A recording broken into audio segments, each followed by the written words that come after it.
У нас происходит отключение по территории Республики Абхазия. Это связано с тем, что нам нужно экономить воду в Джварском водохранилище. Для того, чтобы, насколько возможно, облегчить ситуацию с отключениями, было принято решение единовременно отключать электроэнергию на всей территории Абхазии на 3 полных часа.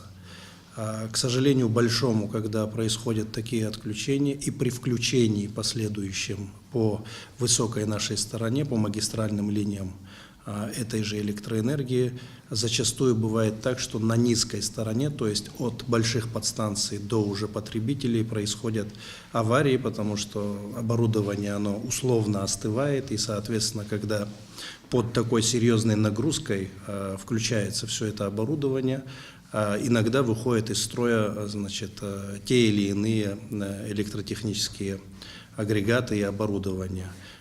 Бесспорно, все эти отключения очень негативно сказываются на нашем населении, но в силу того, что у нас нет другого выхода для того, чтобы пройти зимний период, на сегодняшний день мы продолжаем эти отключения. По цифрам, уровень воды в Джварском водохранилище 432 с лишним метра над уровнем моря сегодня. В сутки при экономии на 3 часа мы приблизительно экономим, если это пересчитать на электроэнергию, порядка 1 200 000 киловатт-часов.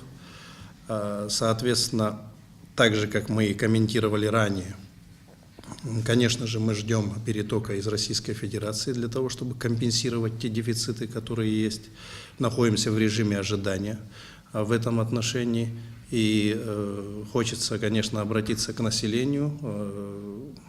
Бесспорно, мы понимаем, что это очень серьезные неудобства для населения, но тем не менее, если есть возможность максимально экономить электроэнергию, чем больше мы все сэкономим электроэнергии, тем быстрее мы пройдем вот этот вот период так называемых веерных отключений, потому что не все осознают, что условно один утюг потребляет электроэнергию, а если этих утюгов тысячи, да, мы говорим только об утюгах сейчас в данный момент, вы представляете, какое количество электроэнергии экономится? То есть это порядка полумегаватта электроэнергии в мощности.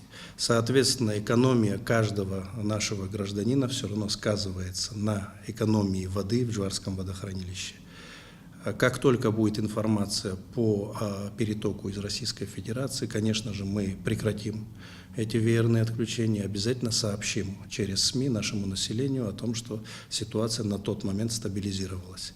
Бесспорно, те или иные ситуации, они связаны в том числе с природными, скажем так, явлениями, то есть чем теплее у нас на территории Абхазии, тем меньше потребители наши потребляют этой электроэнергии, это тоже некая экономия.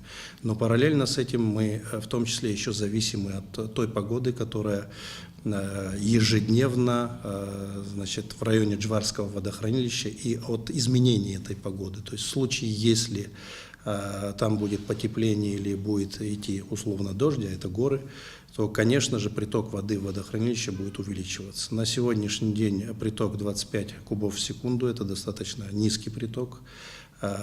При наших условиях на данный момент, даже с учетом дефицита, если бы приток был бы порядка 50, 60, 70 кубов, конечно, это дало бы нам очень серьезное подспорье.